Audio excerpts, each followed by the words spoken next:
J'ai toujours eu le fort sentiment d'indignation face à l'injustice. Puis c'est toujours quelque chose qui a vibré vraiment fort en moi. Puis dès que je suis rentrée au cégep, dans le fond, j'ai commencé à m'impliquer dans mes associations étudiantes.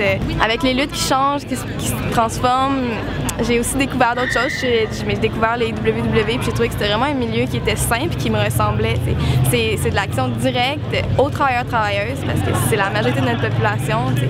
Puis moi, leurs droits, nos droits, c'est quelque chose qui me tient à cœur. Un message au gouvernement, on va être sur votre chemin, comme peu importe ce que vous faites. Nous, c'est sûr que la direction que vous prenez, c'est quelque chose auquel on s'oppose complètement. Puis on ne laissera pas passer ça, on ne baissera pas les bras. On va continuer de se battre, de faire des convergences, des luttes entre nos alliés et nous. Puis vraiment, j'ai juste un message. Si le gouvernement continue dans la même lancée qui est, la seule possibilité est la confrontation.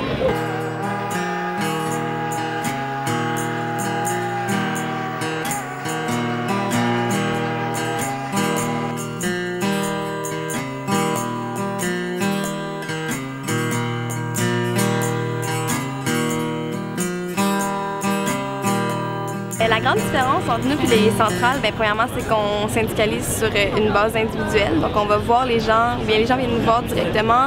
Dans le cas d'intérêt, c'est souvent des personnes qui sont plus militantes, qui cherchent à pousser un peu plus loin leurs droits, à être sûr qu'ils sont respectés dans leur lieu de travail, etc.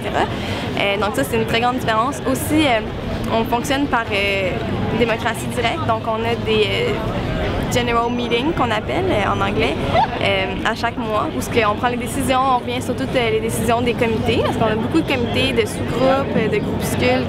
On en a un écologique, on a le comité femmes, on a un comité solidarité, pour n'en nommer que ceux-là qui travaillent sur différentes causes, différentes luttes du syndicat. Puis le fait qu'on mobilise des gens un par un fait en sorte aussi que nos membres sont toujours plus mobilisés.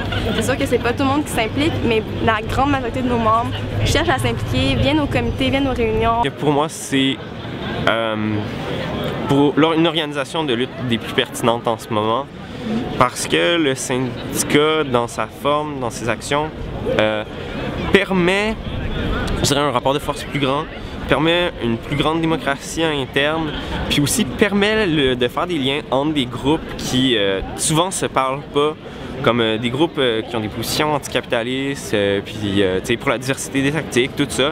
Souvent, ces gens-là vont pas aller voir les grandes centrales ou seront pas du tout écoutés, alors qu'on est capable d'avoir un certain lien avec les centrales, de discuter avec ces gens-là pour essayer de faire avancer nos luttes communes.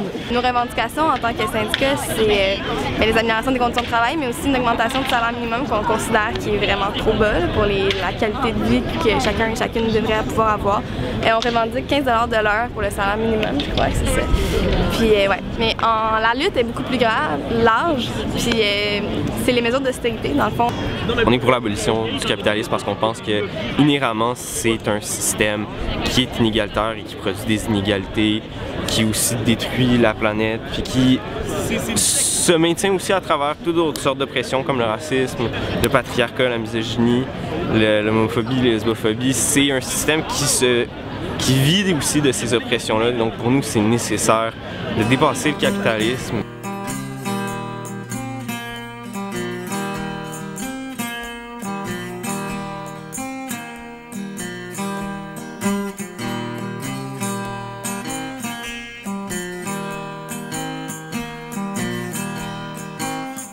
C'est une lutte qui nous concerne tous et toutes. On est tous dans le même bateau, on vit ensemble quotidiennement, on se côtoie, différents milieux, différents âges, différentes régions, même au Québec.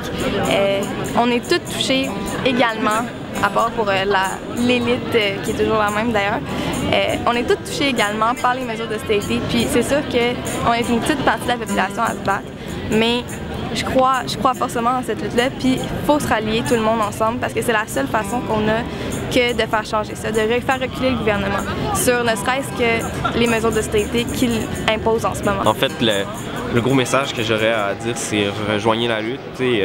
Vous n'avez pas besoin d'attendre qu'un délégué arrive chez vous, que l'organisme communautaire du coin s'organise. Les gens peuvent s'organiser sur des bases communes, dans leur quartier, sur leur lieu de travail, peu importe qui a été syndiqué ou pas.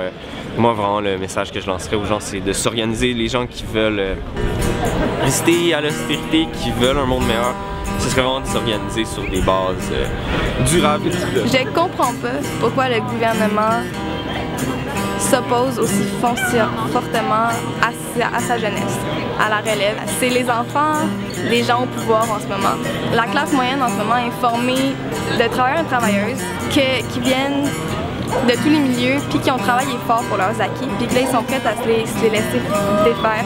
Je comprends pas pourquoi on voudrait faire ça. Pourquoi est-ce qu'on marginalise systématiquement les gens qui s'y opposent? Pourquoi est-ce qu'il fait en sorte que les forces armées presque militaires que sont devenues le SPVM et la police de Québec, comme on a pu voir dernièrement, tapochent aussi fortement les manifestants et manifestantes qui sont pourtant majoritairement pacifiques et c'est vraiment de l'incompréhension, puis moi j'aimerais ça que le gouvernement réagisse. Si on pense vraiment que la lutte à l'austérité est nécessaire, puis que c'est une lutte qui mène à plus d'égalité, je pense qu'il faut la faire peu importe si l'opinion publique est de notre bord ou pas.